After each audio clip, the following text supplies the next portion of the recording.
모두가 꿈꾸는 행복하고 건강한 삶에 한 걸음 더 가까이 다가가는 시간. 안녕하세요. 건강매거진 박서진입니다. 자, 올바른 건강 상식은 배워보고 또 잘못된 건강 상식은 바로잡는 시간이죠. 건강매거진 현재 TV는 물론이고요. 다양한 플랫폼에서 함께하고 계십니다. 혹시라도 실시간 방송을 놓치신 분들은요. 유튜브에서도 다시 보기가 가능한데요. 유튜브에서 건강엔 한경을 검색하시고 많이 놀러와 주시기 바랍니다. 자, 그리고 알고 계시죠? 저희 생방송 도중에는 건강 상담 전화 가능합니다. 활짝 열려 있으니까요. 건강과 관련된 고민과 궁금증 많이 물어봐 주시기 바랍니다. 자, 이렇게 여러분 가까이에서 늘 함께하고 있습니다. 건강매거진 오늘은요. 손, 그리고 팔, 그리고 손가락, 잦은 통증 때문에 힘들어하는 분들 많으시다고 하는데요. 그 이유는 무엇이고 어떤 방법으로 해결할 수 있을지 해결책까지 찾아보도록 하겠습니다. 자, 함께 하시는 동안 고민과 궁금증 있는 분들은요. 02-6677-0012번, 02-6677-0012번으로 전화 주셔서 상담 받아보시면 좋을 것 같네요. 자, 여러분의 많은 관심과 참여 기다려보면서 건강매거진 문을 활짝 열어보도록 하겠습니다. 자, 오늘은 어떤 분과 함께 할지 궁금하시죠? 오늘의 건강 닥터 화면으로 만나보시죠.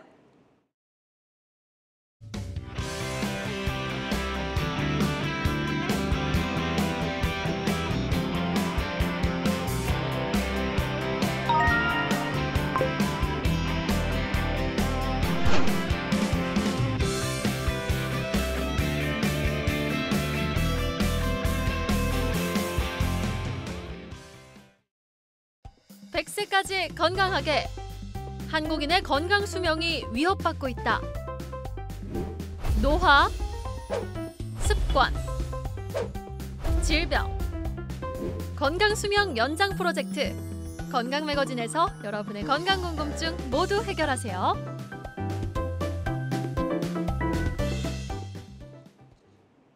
네, 오늘의 건강 닥터죠. 나와 내 가족의 건강 지킴이 김상현 원장과 함께 이야기 나눠보겠습니다. 안녕하세요. 안녕하세요. 네, 원장님 반갑습니다. 자, 오늘의 주제가 손, 팔, 그리고 손가락입니다. 워낙에 우리가 많이 쓰는 이제 관절이고 부위다 네. 보니까 당연히 불편한 경우도 참 많을 것 같다는 생각이 들어요. 예, 참 많죠. 외래 오시는 분들 중에 이제 손이 저리다, 네. 손이 따끔거려요, 뭐 손이 우리합니다. 이런 분들 굉장히 많으시고요. 네. 이렇게 많이 오시는 분들 중에 그 증상을 보면 이게 천천히 시작되시는 분들도 있고, 그다음에 이게 굉장히 급속도로 진행돼서 오시는 분들도 계시고, 또 이게 한국 사람들 표현상의 문제인데 굉장히 그 표현이 다양합니다. 뭐 예를 들면 후춧가루를 뿌려놓은 것 같다 이렇게 얘기하시는 분도 계시고, 굉장히 좀 디테일하네요. 그렇죠. 뭐 네. 바늘로 콕콕콕콕 찌르는 것 같다. 네. 뭐 전기가 오는 것 같다. 뭐 굉장히 많은 그런 표현법들이 있습니다. 그것도 사투리까지 포함되면은 굉장히 그 범위가 다양해서 네. 의사의 해석상 굉장히 주의를 요하는 그런 증상이기도 하죠. 네. 그리고 이게 어떤 과 선생님이 처음에 만나서 이야기를 듣느냐에 따라서도 또 다릅니다. 예를 들면은 내과 선생님 같으신 경우는 손저리다 그러면 제일 많이 만나는 분들은 당뇨 질환이 있거나 갑상선 질환이 있는 분들이 손저린 게 많으세요. 이제 그런 분들을 많이 만날 거고, 신경과 선생님들 같으신 경우는 말초신경염 환자분들을 굉장히 많이 만나게 되십니다. 네. 그런 것처럼 저희 같은 신경외과나 정형외과 같은 선생님들은 말초신경 포착 증후군이라든가 네. 디스크 같은 어떤 환자분들을 많이 뵙게 되고, 그다음에 혈관외과 선생님들은 동맥이나 정맥 질환 때문에 저리시는 분들도 굉장히 많이 있게 됩니다. 네, 좋습니다. 자, 그래서 팔이나 손가락의 통증과 저림이 도대체 왜 오는지 오늘 좀 구체적으로 알아보도록 할게요, 원장님. 예. 막연하게 그 환자분들이 제일 많이 그 이야기를 하시는 거는 피가 안 통해서 그렇다. 저리는 느낌이. 그렇죠. 네. 저린다. 그래서 내가 혈액순환이 안 좋나? 이런 말씀을 참 많이 하세요. 그렇게 생각할 수 있죠. 예. 예. 근데 실제로는 그런 현상도 일단 많지만 우리가 주로 우리 몸을 구성하고 있는 신경이라든가 관절이라든가 연골이라든가 뼈라든가 힘줄이라든가 모든 부분에 문제가 생겼을 때 전부 다 저림 증상이 일정 정도는 다 나타날 수가 있습니다. 그렇군요. 예. 예. 따라서 이 원인 자체도 하나의 원인 때문에 저린 경우도 있고 복합적인 원인 때문에 저린 경우도 있습니다. 그리고 이게 감각 이상하고 동반되는 분도 많으세요.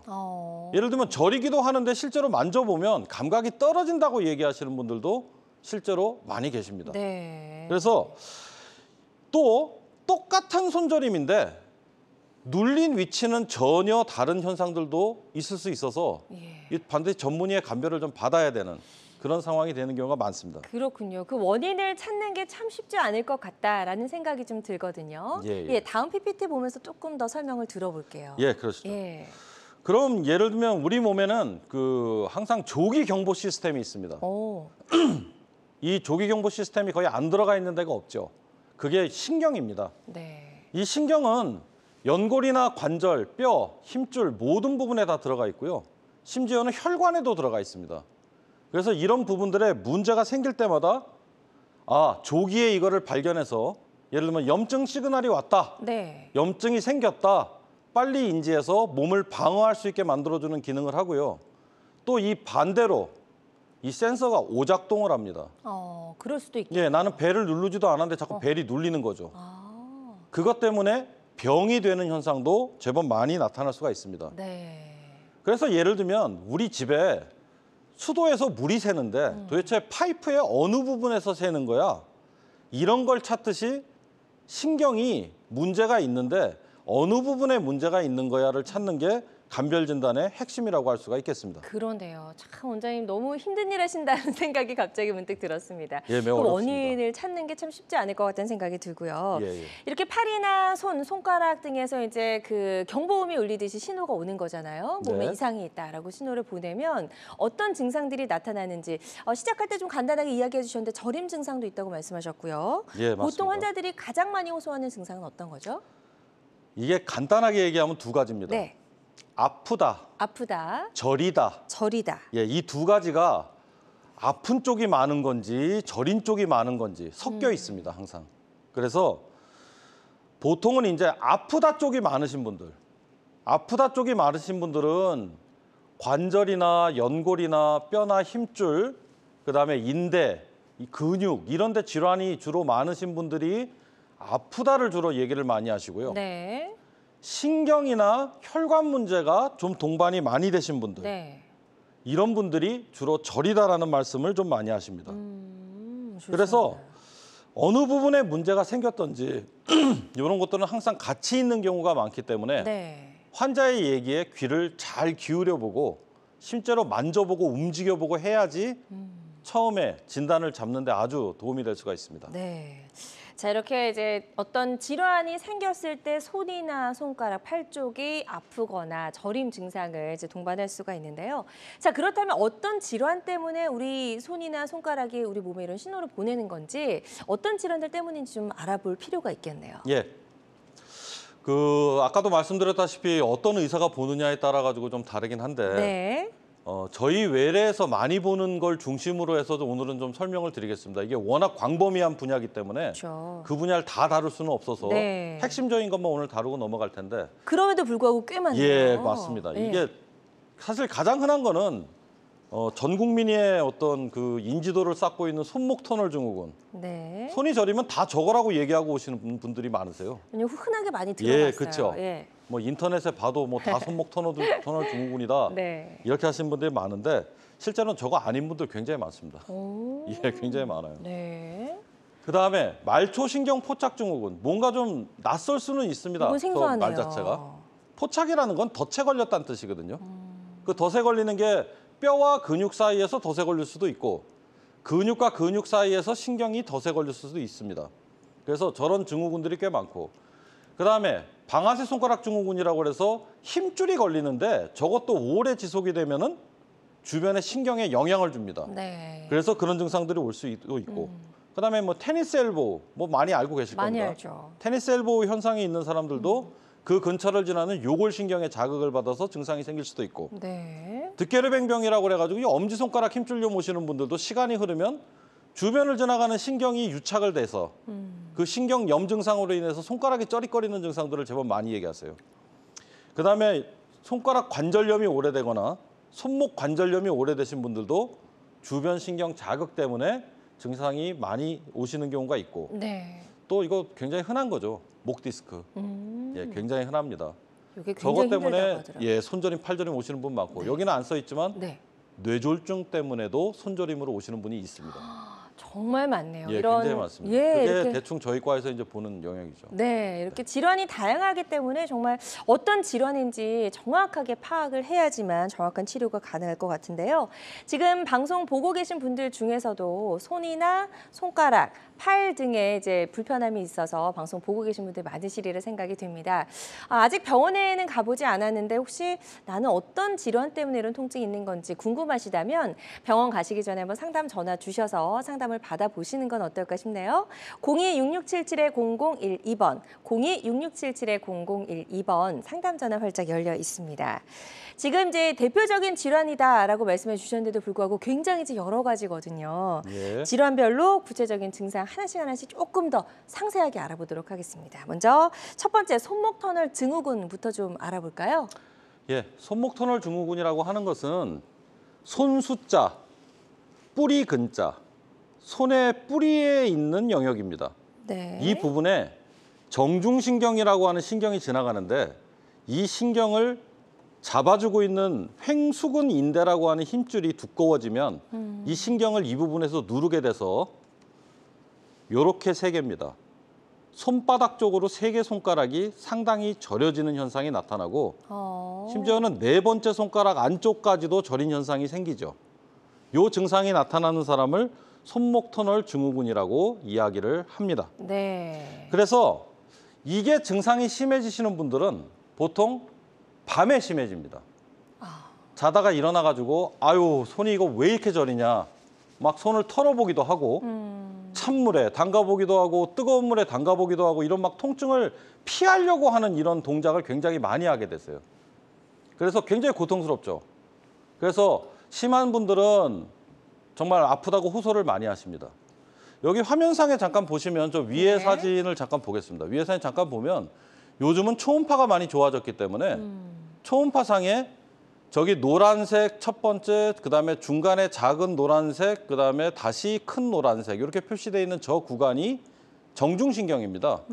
초음파로 굉장히 잘 보이거든요. 저 중간 부위에 노란색 원반이 좁아져 있는 저 빨간색으로 표시되어 있는 저 부분이 신경이 눌려 있는 모습입니다. 그래서 저런 모습이 주로 보일 때는 치료가 필요하게 되죠. 치료가 필요하게 돼서 저기에 주사를 놓거나 아니면은 수술을 받거나 그런 행동을 이제 꼭 해줘야 되는. 네. 그럼 방송 보고 계신 분들 중에서 나도 좀 손가락 세 개가 좀 불편했는데 저렸는데 하신 분들 계실 것 같아요. 혹시 병원에 가기 전에 내가 스스로 좀 자가 진단을 해볼 수 있는 방법 없을까요? 자가 진단을 할 수 있는 그 방법이 있죠. 네. 그 외국 의사들 중에 몇 분이 이런 걸 이제 만드셔서 교육을 좀 많이 했는데, 자, 제 손을 잠깐 좀 보실까요? 손을 이렇게 보시면 이 상태에서 팔꿈치를 살짝 들고 손목을 이렇게 대봅니다. 그리고 손목을 최대한 90도 정도로 꺾어보는 거죠. 네. 이렇게 하고서 1분을 버팁니다.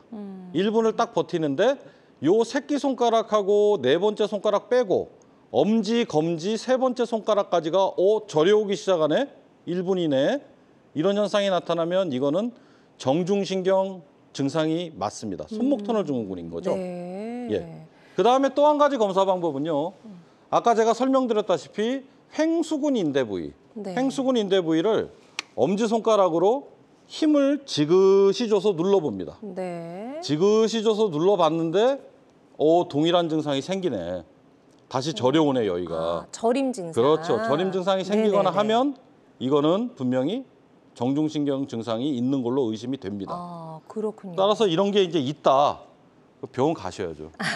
병원 가서 선생님이 좀 어떻게 좀 해결 좀 해봅시다. 그러니까요. 상의를 하셔야죠, 이거는. 사실 저림 증상은 크게 막 통증이 아니라고 느껴지기 때문에 또 이러다 말겠지 네. 하고 병원을 찾지 않는 분들 굉장히 많으신데요. 네네. 그러다 보면 치료 시기도 놓칠 수 있을 것 같으니까요. 예. 근데 이제 그 정도 분들은 병원에 아직 도착을 안 하셨고요. 이미 이제 상당한 어떤 증상이 나타날 정도로 진행이 된 분들이 그렇죠. 병원에 오시게 됩니다. 맞아요. 그래서 예. 사실은 불도 불씨가 작을 때 끄는 게 좋거든요. 잘 꺼지잖아요. 네, 맞습니다. 예. 그래서 초반에 뭐 약 먹고 고정 정도 해줘도 좋아지시는 분들이 굳이 이걸 갖다 주사를 맞아야 되고 네. 또 심지어는 수술까지 받아야 되는 경우가 왕왕 있으니 그러니까요. 빨리 병원에 가셔서 전문의 선생님하고 상의를 해보시는 게 가장 좋죠. 네, 네. 좋습니다. 지금 이제 자가 진단하는 방법도 알려주셨거든요. 한번 잘 해보시고 나 좀 저린데 이상한데 라는 생각이 드신다면 상담 전화 먼저 주셔도 좋고 또 빠르게 전문 병원을 찾아가셔서 검사를 받아보시고 치료 받으시는 게 좋을 것 같습니다. 026677-0012번 상담 전화 계속해서 활짝 열려 있고요. 이게 이제 손목 터널 증후군이라고 하셨기 때문에 터널이 있는 곳이라면 다들 이런 증후군이 좀 있을 수가 있을 것 같은데요. 뭐 팔꿈치라든지 어떤가요? 맞습니다. 예. 그러니까 포착증후군이라는 건 어디를 통과하는데 그 터널이 좁아지는 현상을 이야기하는 거거든요. 네. 터널이 좁아지는 현상이 만약에 나타날 수 있는 곳이 우리 몸에 몇 군데나 있느냐? 굉장히 많습니다. 예, 굉장히 많습니다. 네. 그중에서 오늘 소개시켜드릴 몇 개만 제가 오늘 언급을 할 건데 그중에 또 대표적인 것이 하나가 요골 터널 증후군이라는 것이 있습니다. 네. 우리 엄지손가락 이렇게 딱 들고 있으면 네. 요쪽 뼈가 요골뼈입니다. 밑에 뼈가 척골뼈입니다. 네, 위에 자, 이쪽. 그러면 요골뼈 쪽에 쭉 따라 올라가서 팔꿈치 직전에 있는 요 근육, 요 근육에서 신경이 찡기는 현상을 얘기합니다. 그럼 어디가 저릴까요? 요 팔꿈치 요 얘가 주변. 저립니다. 예. 엄지요. 예, 엄지, 검지 쪽으로 해서 손목 있는데도 많이 저리고 네. 심지어는 여기 밑에까지도 저리는 현상이 나타납니다. 그래서 치료를 받는 그런 분들을 보면 여기를 치료를 받고 계세요. 손등을 예, 손등을 막 치료를 받고 계십니다. 안 낫죠? 잘못 짚었네. 예. 근데 얘가 또 참 요망스러운 병인 게 이게 엑스레이 안 나옵니다, 잘. 그래서 이제 선생님은 엘보우입니다. 엘보우 초기 단계에 이게 잘 겹치거든요. 네. 그래서 엘보우 치료만 또 열심히 받고 있는데 이게 안 낫는 거죠. 안 났죠. 예. 예. 그래서 이제 이런 분들이 만약에 오게 되면 반드시 그 신경에 대한 치료를 꼭 해줘야 된다. 예, 그게 매우 중요하다. 그렇게 볼 수가 있습니다. 그래서 아까 제가 가르쳐드린 그 근육을 눌러봤는데 손 쪽으로 저림 증상이 생기신다거나 네. 아니면 그쪽 부위가 굉장히 많이 아프시다거나 그러시면은 이거 한번 의심해 볼 필요가 있습니다. 그리고 이거 잘 낫습니다, 생각보다. 치료가 예, 치료 잘 됩니다. 예, 좋습니다. 예, 예. 미루지 마시고 빨리 병원을 찾아가셔야 될 것 같고 요걸 지금 알려주셨고 팔꿈치 쪽도 있다면서요? 예, 팔꿈치 예. 쪽도 있습니다. 팔꿈치 쪽 같은 경우는 이렇게 팔을 들어서 봤을 때 안쪽 팔꿈치입니다, 선생님. 선생님들 혹시 그 버스 타고 가시다가 버스에서 이렇게 창가에 손을 딱 쿵 이렇게 찍었을 때 아야 손 저려 이렇게 한 경험이 아마 있어 보셨을 텐데요. 찌릿하거든요, 정조듯이. 그렇죠. 예. 예. 그 신경이 척골신경입니다. 네.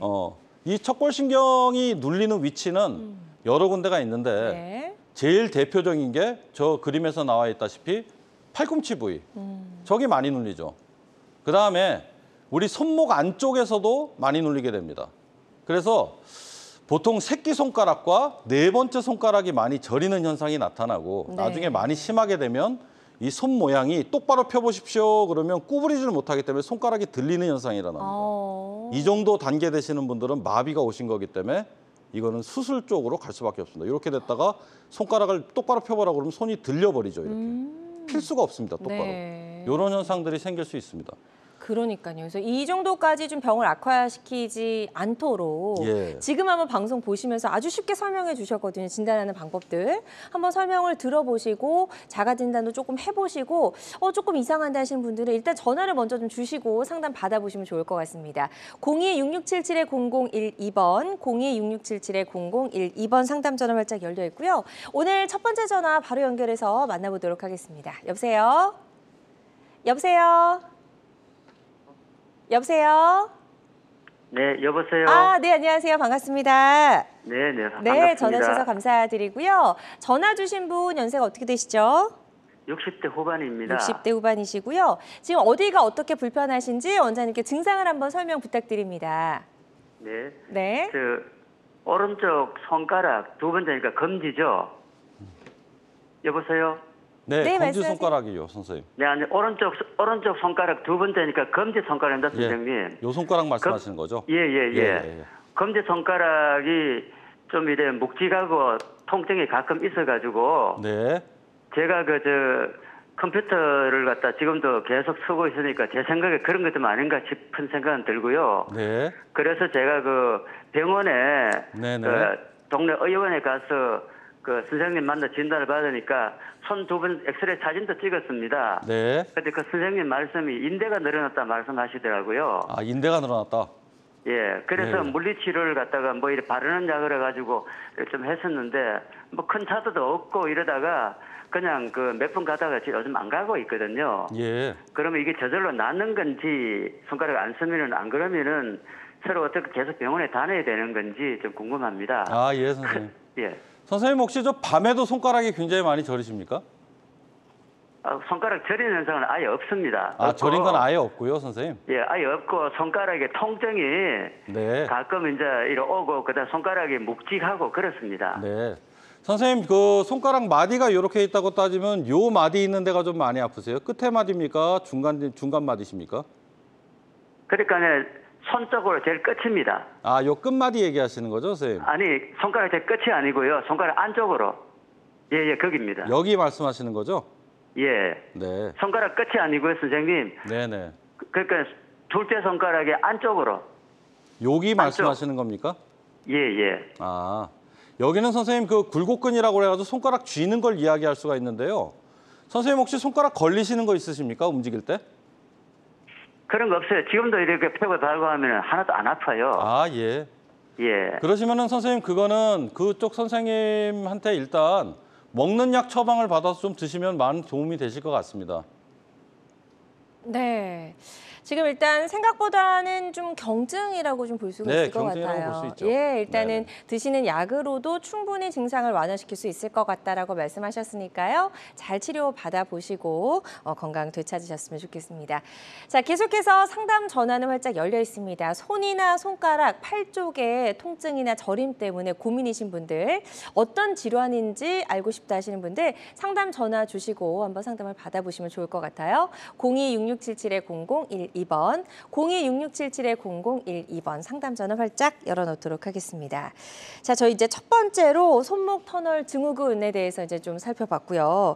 그것만큼이나 아주 흔하게 또 요즘 많이 이제 들려오는 질환명이 방아쇠수지 증후군입니다. 예, 이것 때문에도 굉장히 많은 분들이 고생하고 계시다고요. 예, 방아쇠 손가락 증후군 예. 굉장히 많습니다. 일단 부자연스럽고 아프고 이 손가락 움직이는 게 걸리다가 이게 점차 굳어가는 현상이 나타나고 염증 심해지면 손가락까지 저려오고 이런 현상들이 드물게 좀 오는 병들입니다. 이거는 결국은 이제 그 치료를 잘하면은 미연에 좀 예방할 수도 있고 나중에 이게 계속 진행되면 수술까지 가야 되는 병이거든요. 그래서 보통은 이제 이런 것들은 그 염증성 질환이고 손을 많이 쓰시는 분들한테 사실 잘 생깁니다. 그리고 밤에도 심해지는 양상을 띠게 되죠. 그래서 손가락 걸림이 많이 심해지면은 요거는 조치를 좀 빨리 취하는 게 좋습니다. 여기 파워포인트 잠깐 좀 보시면요. 네. 여기 안에 그 손가락이 걸리는 위치가 있습니다. 손가락이 걸리는 위치가 손가락 힘줄 연조 표시되어 있는 저 위치가 지금 손가락 걸리는 위치고요. 그다음에 여기 보시면 걸리는 위치 주변에 신경이 지나가고 있습니다. 그 위치에서 저림 현상들이 같이 동반될 수 있는 그런 것이고 요거와 조금 비슷하게 득결해병병이라는 것도 사실 여기서 힘줄이 걸리는 현상인데 이 힘줄이 걸리는 현상 때문에 주변에 지나가는 신경이 자극받아가지고 같이 저림 증상이 손가락으로 나타날 수 있는 현상이 됩니다. 네. 이 병을 만약에 좀 진단해보고 싶으신 분들은 엄지손가락 이렇게 펴시고 엄지손가락 이렇게 구부리신 다음에 이렇게 붙잡고 구속을 하시고 앞으로 이렇게 꺾어보는 동작을 했는데 손목이 굉장히 아파요. 이 부분입니다. 좀 당기는데요. 예, 이 부분. 그러면 있으신 겁니다. 예, 요 부위인데 아야 이런 증상이 나타나시면 이 병에 해당되시기 때문에 이것도 치료를 좀 받으시는 게 네. 좋을 것 같습니다. 아야까지는 한데 약간 당기는 느낌이 좀 들어요. 예, 근데 이분들이 보통 이제 아까 제가 두 개를 묶어서 설명드렸는데 이거를 스테로이드 주사를 사실 많이 맞거든요. 주사를 많이 맞다가 신경까지 나중에 유착이 돼가지고 통증이 생기시는 분들이 좀 많으세요. 네. 그래가지고 주사 맞다가 만약에 저린 경우가 생긴다고 한다면 그거는 빨리 또 조치를 또 취해야 됩니다. 그렇군요. 예. 그래서 주사 치료도 뭐 적절하게 맞는 건 좋겠지만 이제 주사 치료도 너무 자주 이렇게 맞는 건 좋지 않다라고 하고 또 어떤 주사액이 들어가는지도 우리가 분명히 좀 알고 맞아야 될 것 같다는 생각을 해봅니다.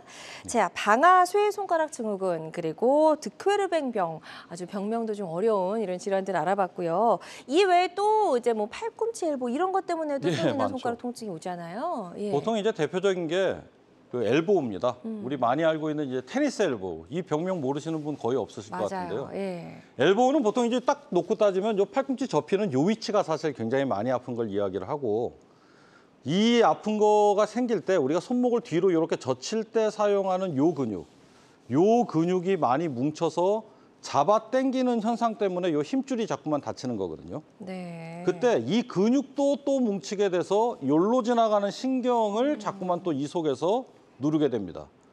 그러니까 엘보우도 같이 있으면서 저림 증상도 같이 동반이 되는 거죠. 네. 이런 경우는 결국은 이제 어느 쪽이 심한 거냐, 지금 힘줄 쪽이 심한 거냐, 아니면 신경 쪽이 심한 거냐, 거기에 관점을 맞추고 우선순위를 둬서 치료 방법을 정해서 치료를 하는 게 좋을 것 같습니다. 네. 자, 그리고 팔이 또 이제 팔 쪽이 좀 당긴다 할 때 목 디스크도 좀 많이들 예, 의심을 굉장히 해보잖아요. 예. 실제로는 이제 나 저리니까 디스크 아닙니까? 이래가지고 오시는 분들이 굉장히 많으신데요. 네. 이것도 다른 분들도 많이 이제 정보를 제공하셨을 테니까 저는 간단한 거 오늘 하나 좀 말씀드리겠습니다. 네. 아픈 쪽으로 예를 들면 내가 지금 오른팔이 저립니다. 네. 오른팔이 저리면 오른쪽으로 고개를 돌리시고 뒤로 목을 젖혔을 때 손저림 증상이 심해진다. 이러면 사실 디스크일 가능성이 굉장히 많습니다. 아픈 쪽으로 네, 맞습니다. 돌리고 뒤로 젖혔을 때. 네네. 예. 근데 그 동작을 했는데 안 저린데요. 더 저리는 게 심해지지 않는데요. 이러면은 이거 디스크 아닐 가능성 많습니다. 다만 MRI 찍었는데 디스크 있더라. 있는데 걔는 범인 아닐 가능성 많습니다.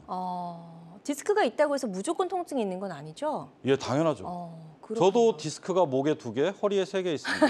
많이 증상 가지고 없습니다, 계시네요? 저는. 그러니까 무증상성 디스크는 그냥 흰머리, 주름살 같은 겁니다. 자연스럽게 올 수 있는 예, 거니까. 노화 현상이죠. 예. 걔가 말썽을 일으킬 때만 증상을 일으키는 거기 때문에 네. 굳이 디스크 있다고 다 겁나지 않으셔도 되고. 그렇군요. 오늘 요 얘기하면서 꼭 좀 드려야 될 게, 그러면 네. 이렇게 저린 증상이 앞서 말씀드린 그런 질환에만 올 수 있는 거냐? 아닙니다. 제가 신경외과 의사이기 때문에 꼭 말씀드릴 수 있는 거는 나중에 기회 되면 한번 말씀드리겠지만 뇌졸중 때문에도 올 수 있습니다. 뇌졸중 전조 증상으로 손저림, 전조 간과하시면 안 됩니다. 예, 좋습니다. 오늘 저에게 아주 좀 경고성의 이런 말씀을 좀 잘 해주고 계신데요. 우리 몸이 주는 신호에 우리가 조금 더 민감하고 예민하게 반응을 해야 될 것 같다는 생각을 해봅니다. 자, 건강 매거진 함께하고 계십니다. 김상현 원장과 함께하고 있고요. 손, 손가락, 팔 저림과 통증을 유발하는 다양한 질환들 알아보고 있습니다. 궁금한 점 있는 분들은 상담 전화 주시고요. 026677-0012번 상담 전화 발작 열려 있습니다. 여러분은 지금 우리 가족 건강 지킴이 건강 매거진과 함께하고 계십니다.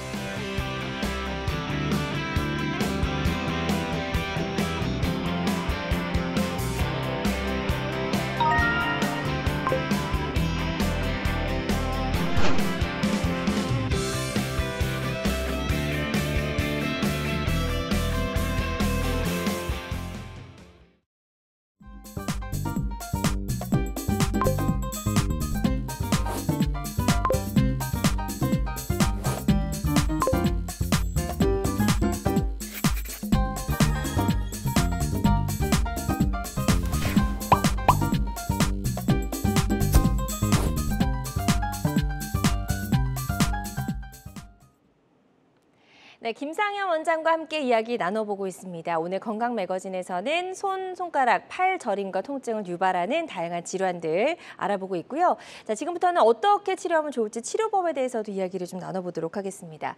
혹시 말씀드린 증상으로 고생하고 계시거나 고민 있는 분들은요, 상담 전화 주시면 되겠고요. 026677-0012번 상담 전화 활짝 열려 있습니다. 많은 분들이 전화 상담 접수를 해주고 계신데요. 접수 상황 잠시 살펴보도록 하겠습니다. 첫 번째 61세 여성분이 또 이런 사연을 주셨어요.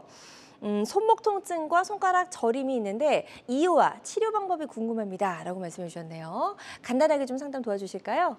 예, 손목 통증이 있고 네. 손가락 저림이 있다. 네. 예, 뭔가 신경이 좀 눌린 것 같은 그런 생각이 좀 많이 듭니다. 네네네. 그러면 이럴 때는 이제 신경이 정말 눌렸는지를 보는 거는, 신경은 그 분포 영역이 있기 때문에 그 분포하는 영역에 따른 게 맞는지를 봐야 됩니다. 네. 그래서 우리가 보통 손으로 내려오는 신경이 정중신경, 요골신경, 척골신경 3개가 있습니다. 그래서 저는 보통 환자분들께 그렇게 말씀드리는데요. 손바닥 쪽으로 3개가 저리세요? 아니면 손바닥 쪽으로 2개가 저리세요?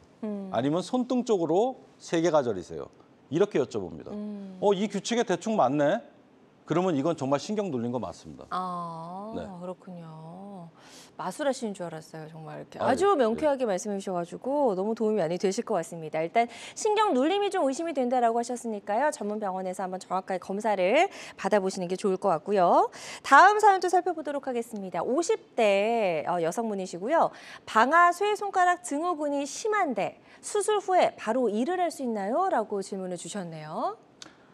방아쇠 손가락 수술하고 나서 바로 일을 할 수 있느냐? 네. 그럼 예를 들면 오늘 수술했는데 내일 내가 나가서 가만히를 둘 수 있습니까? 아, 그건 안 될 것 그런 같아요. 건 아니죠. 예. 그래서 보통은 예전에 고식적인 수술법, 그러니까 째고 수술할 때는 보통 3주 정도 반기부스를 했습니다. 네. 그래서 3주 정도 반기부스 하고 이제 실밥은 2주째 빼고 그러니까 환자분들이 고생이 좀 많으셨죠. 근데 요즘 같은 경우는 간단하게 경피적 활차절 개술을 하기 때문에 보통은 이제 일주일 정도 지난 상태에서 살살 쓰십시오라고 말씀을 드리고 네. 한 달째 뵈면은 자랑스럽게 이미 굉장히 많이 쓰고 있습니다라고 얘기하시는 분들이 좀 많아지셨습니다. 네, 예. 그래서 예전보다는 이제 재활하는 기간이 조금 많이 매우 짧아졌다라고 짧아졌죠. 예. 보시면 되겠고요. 다음 사연도 살펴보도록 하겠습니다. 40대 남성분이 이런 사연을 주셨어요.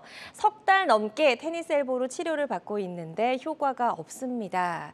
많이 좀 답답하실 것 같네요. 석 달이면. 예, 힘듭니다. 네. 저 마음이 좀 이해가 되는 면이 많은데 그러니까요. 저런 환자분들 참 많으시거든요. 근데 제 개인적인 결론으로는 항상 저 테니스 엘보가 참 재발을 잘합니다. 그렇기 때문에 저거는 아무리 열심히 해서 치료를 해서 환자가 나았을 때 제가 느끼는 거는 뭐냐면 이건 내가 치료를 잘해서 난 게 아니라 환자분의 치료에 대한 인내심이 스스로를 고쳤다. 그러니까 예를 들면 약을 먹더라도 6주 이상 꾸준하게 약을 스트레이트로 계속 드셨는지 네. 이거 보통 인내심 아니고는 그 해결 안 되거든요. 쉽지 않죠. 예. 네네. 그다음에 꼬박꼬박 그 프롤로 주사 같은 걸 좀 맞으러 오셔야 되는데 그것도 아주 인내심을 가지고 오셔서 열심히 치료에 임하셨는지 이런 것도 굉장히 중요한 상황이 됩니다. 그래서 네. 테니스 엘보는 정말 한번 고치려고 마음을 잡수시면 끝을 한번 보셔야 됩니다. 정말 열심히 치료받으셔야 됩니다. 끈기를 가지고 네, 맞습니다. 꾸준하게 치료를 예. 잘 받으셔야 된다고 말씀을 해주셨습니다. 자, 이외에도 정말 다양한 증상과 궁금증 전화로 남겨주고 계십니다. 02-6677-0012번 상담 전화 활짝 열려 있고요. 또 다른 시청자 한 분 전화 연결되어 있다고 합니다. 만나보도록 할게요. 여보세요? 네, 네, 안녕하세요. 반갑습니다. 자, 전화 주신 분 연세 어떻게 되시죠? 60대 후반입니다. 네, 어디가 가장 많이 불편하신지 저희 원장님께 증상을 좀 설명해 주시면 되겠어요. 왼쪽 예. 팔목 아래부터 엄청 저리거든요. 밤에만. 밤에만. 밤에만 그렇게 저려요. 이거 손바닥 쪽으로 저리십니까, 선생님?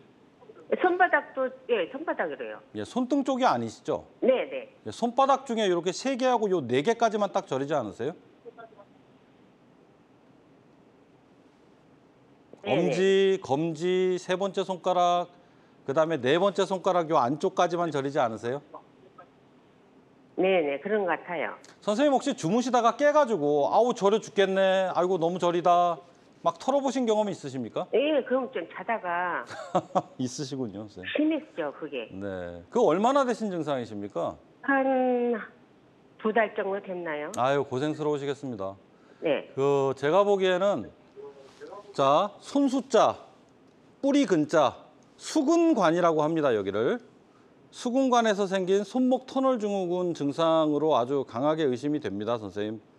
요거는 선생님하고 그 근처에 계신 전문의 선생님하고 상의하셔서 손목에 주사를 맞으시던 아니면은 특히 좀 이따 설명드릴 건데 요 엄지손가락 근육 말라 있는 게 되게 중요합니다. 이거 혹시 신경 눌러 있는 상태에서 요거 마르기 시작하면은 수술 결과도 굉장히 안 좋거든요. 그러니까 요거 생기기 전에 치료를 빨리 받으시는 게 좋으실 것 같습니다. 네, 좋습니다. 이것도 지금 이제 상담해 주신 내용을 바탕으로 한번 병원에 가셔서 전문적으로 검사를 받아보시고 잘 치료 받아보셨으면 좋겠습니다. 자, 계속해서 상담 전화는 활짝 열려 있습니다. 02-6677-0012번, 02-6677-0012번으로 전화 주시면 되겠습니다.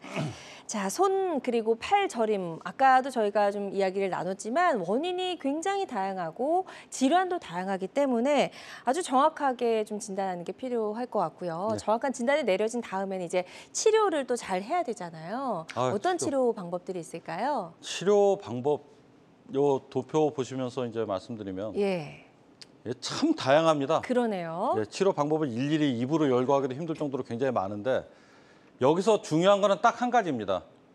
그 사람 원인에 맞춰서 치료해야 됩니다. 그렇죠.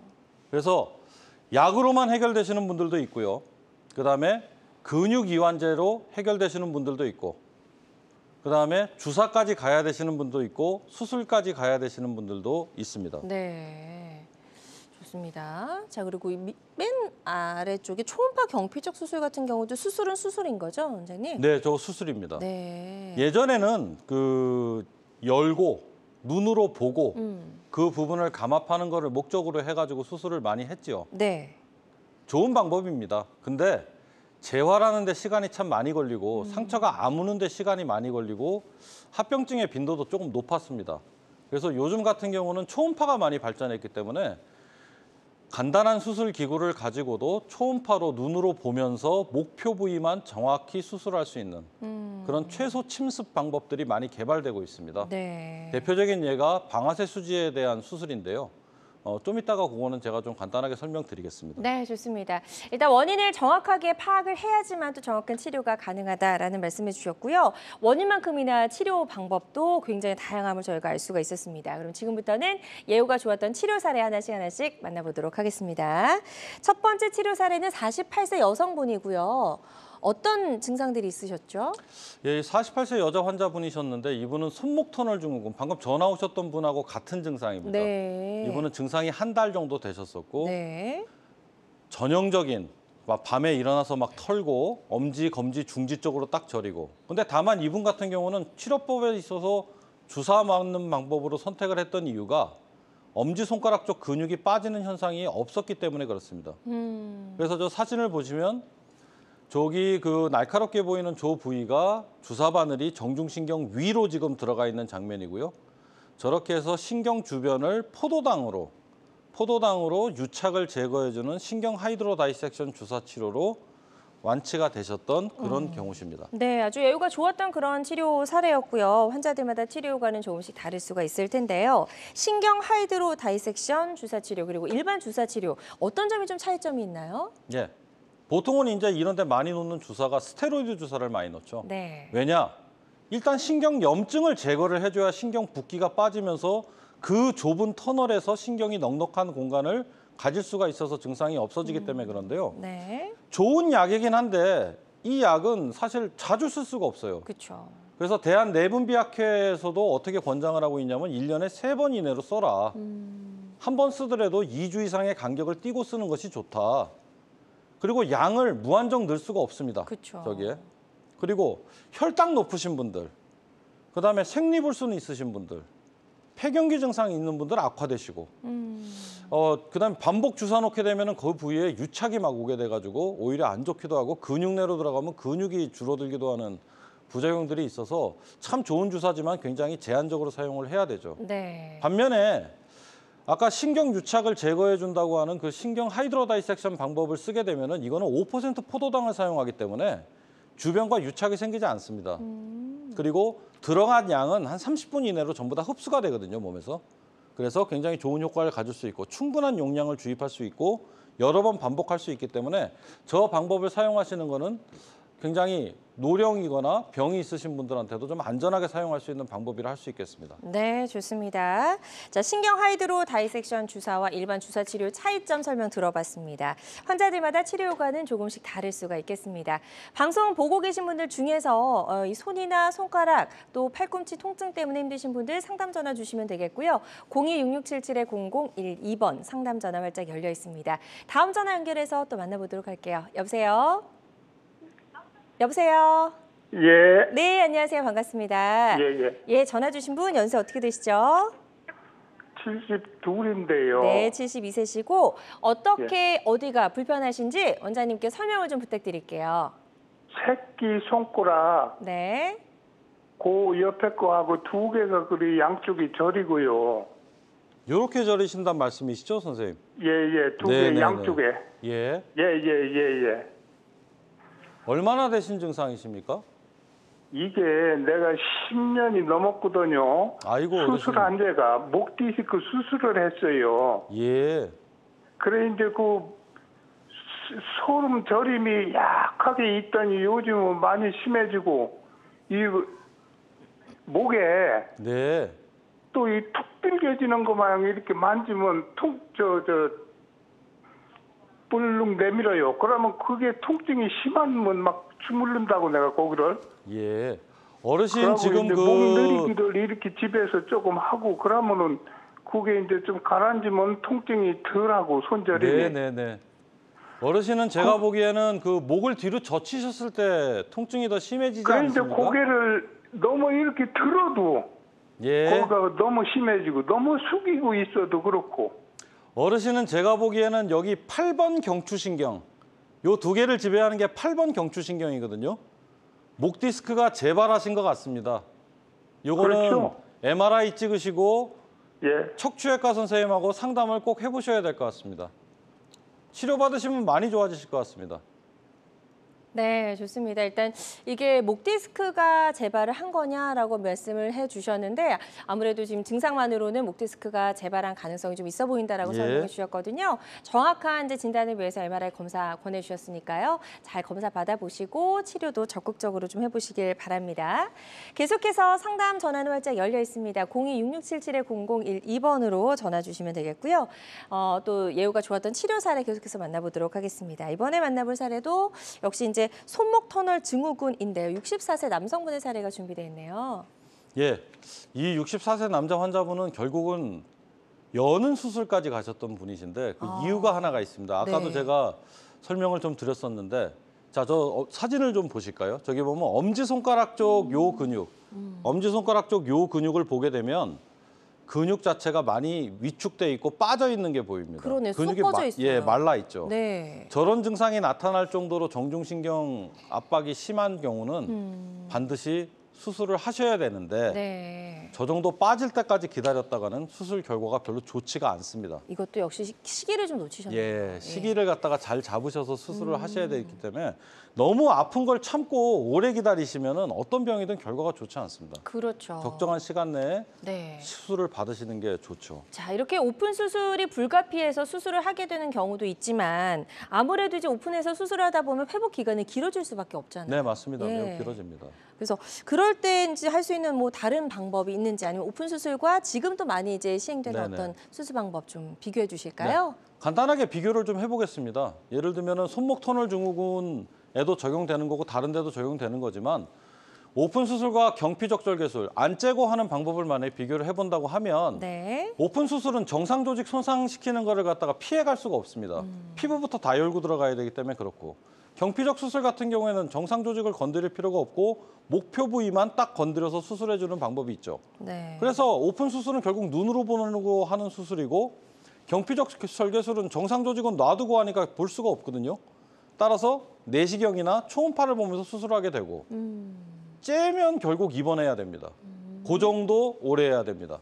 실밥도 제거해야 되는 경우가 많죠. 그쵸. 그리고 회복기간 길고 반면에 그렇지 않은 경피적 수술 같은 경우는 수술도 간단하고 입원 불필요하고 국소 맞춤만 가지고도 되고 회복 빠르고 이런 장점들이 있어서 아마 향후에는 대세가 이런 쪽으로 수술이 많이 흐르지 않을까 싶습니다. 네, 좋습니다. 오픈 수술과 경피적 절개술 간단하게 좀 비교를 해주셨습니다.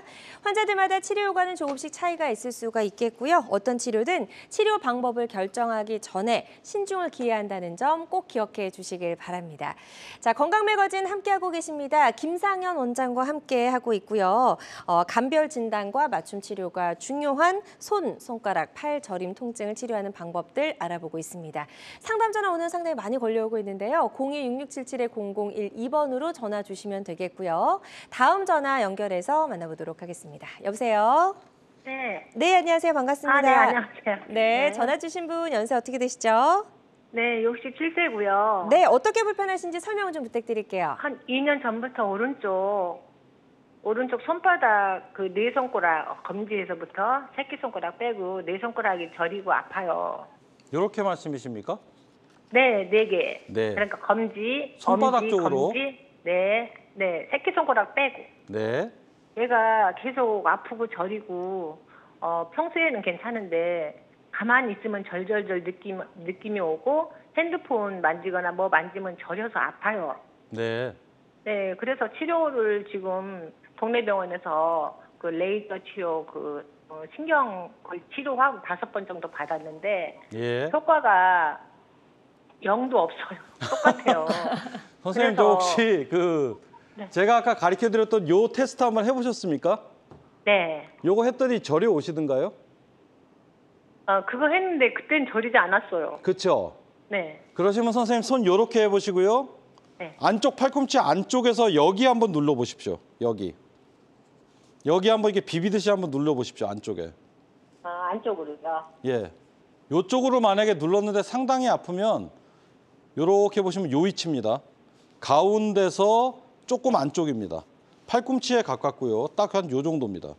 요 정도 눌렀는데 아픈 거 상당히 심하시면은 정중신경이 손목에서 눌린 게 아니라 여기서 눌렸을 가능성도 굉장히 많습니다. 근데 여기는 안 아픈데요. 아, 그렇습니까? 아쉽습니다. 제가 옆에 있었으면 그냥 바로 체크를 해드렸을 텐데 그죠.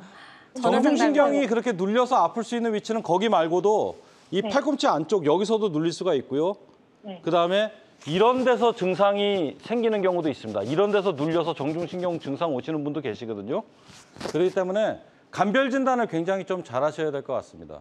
네, 원장님. 제가 2년 전에 손등 그 검지 위에가 신경이 여기가 감각이 없었어요. 계속 한 달 동안. 근데 그때부터 이 지문이 이렇게 손가락이 저린 거예요. 조금씩 하다가 계속 이렇게 심하게 된 거예요. 뭔가 사용을 많이 하시면 이렇게 저려지십니까? 아니 뭐 일을 그렇게 많이 안 하고 있는데 네. 이제 핸드폰 쓸 때 이제 이렇게 만지고 할 때 그때는 막 저려요. 일단 네, 저린 손가락이- 증상은 신경 증상이 맞기 때문에요, 선생님. 네. 정 검사가 어려우시면요. 대학병원이나 그런 데 가셔서 근전도 검사가 꼭 필요할 수도 있습니다. 네. 좋습니다. 이게 이제 전화상이다 보니까 정확하게 진단을 내려드리는 데는 좀 한계가 있을 수 있다는 점을 양해를 좀 부탁을 드리고요. 지금 건의해 주신 치료 방법을 잘 참고하셔서 병원에서 검사 잘 받아보시고 치료 계획 세워보셨으면 좋겠습니다. 계속해서 상담 전화는 활짝 열려 있고요. 02-6677-0012번으로 전화 주시면 되겠습니다. 자, 또 치료 사례 더 만나보도록 할게요. 이번에는 이제 손과 팔 저림 통증이 있는 사례들 살펴보고 있고요. 56세 남성분이고요. 이분은 방아쇠 손가락 증후군이 있던 분이네요. 네, 맞습니다. 네. 보통은 이제 방아쇠 손가락으로 오시는 분들은 손가락이 걸리는 것 때문에 많이 옵니다. 근데 손가락이 펴지질 않아요. 아침만 되면은 손가락이 걸려서 안 펴져서 내 손가락으로 펴야 됩니다. 이런 증상이라든가 억지로 펴려고 하면 이게 펴집니다. 이런 증상들로 많이 오시는데 이분 같은 경우는 증상이 좀 오래되시고 손을 좀 많이 쓰시던 분이기 때문에 네. 손가락 저림까지 같이 오셨던 분이세요. 그래서 이제 이분 같은 경우는 요 초음파 사진을 보게 되면 저 노란색 표시로 되어 있는 저 부분이 그 굴곡근, 힘줄을 갖다가 눌러주고 잡아주는 활차에 해당되는 부분이고 네네네. 그 밑에 강물처럼 흘러가고 있는 저것이 손가락을 구부릴 때 사용하는 힘줄이 되겠습니다. 네. 저 힘줄에 빨간색 표시로 되어 있는 두께와 연두색으로 되어 있는 표시의 두께를 보면 빨간색 쪽이 훨씬 더 두꺼운 걸로 보이거든요. 그러네요. 저 부분이 저 노란색 부분을 통과하면서 자꾸만 걸리게 되는 현상이 일어나는 게 방아쇠 손가락 증후군이고 거의 대부분 주사로서 많이 좋아지기는 합니다만 주사 맞고 한 2개월에서 한 6개월 되면 다시 재발을 하시거든요. 그래서 결국은 수술까지 가게 되는 병입니다. 근데 어쨌든 이분은 수술을 받고 결과가 좋으셨는데 그 수술 방법 자체가 째고 하지는 않는 수술. 그래서 회복도 굉장히 빠르셨던 그런 분이셨죠. 네, 좋습니다. 예후가 좋았던 그런 치료 사례를 만나봤고요. 이렇게 김상희 원장님과 이야기를 나눠보다 보니까요. 어느덧 이제 저희 방송 마무리할 시간이 좀 됐습니다. 그래서 마지막 질문을 좀 드려야 될 것 같은데요. 이렇게 손이나 손가락, 팔 저림, 통증이 있는 환자분들이 치료를 앞두고 계실 텐데 그 치료를 앞두고 환자가 반드시 알아야 할 주의사항이 있다면 어떤 게 있을까요? 일단은 감별 진단이 일단 제일 중요합니다. 감별 진단이 제일 중요하고 네. 그 감별 진단을 함에 있어서는 의사 선생님한테 본인 정보를 잘 전달을 해줘야 됩니다. 그렇죠. 그리고 이런 것까지 얘기를 해야 되나 이런 마음을 갖지 마시고 네. 본인이 짚히시는 문제에 대해서는 세세하게 전달을 해주셔야 그 손저림의 원인이 되는 말초신경 압박 증후군에 대한 감별하기가 굉장히 좋아집니다. 그래서 의사 선생님하고 친해지세요. 그게 제일 좋습니다. 네, 좋습니다. 자, 모든 치료법에는 부작용이 따를 수 있고요. 개인마다 치료 효과가 다르다는 점, 또 전문의와의 상담을 통해서 적절한 치료를 받는 것이 가장 좋은 선택이라는 점 꼭 기억해 주셨으면 좋겠습니다. 지금까지 김상희 원장과 함께 이야기 나눠봤습니다. 원장님, 오늘 말씀 잘 들었습니다. 고맙습니다. 네, 감사합니다. 자, 여러분의 건강 장수 파트너 건강 매거진 실시간 시청자 상담은 생방송 도중에만 가능합니다. 이 점 꼭 기억해 주시고요. 오늘 방송을 놓쳐서 좀 아쉽다는 분들은요. 유튜브에서 다시 보기가 가능합니다. 유튜브에서 건강엔 한경을 검색하시고 유튜브도 많이 놀러와 주시기 바랍니다. 고맙습니다.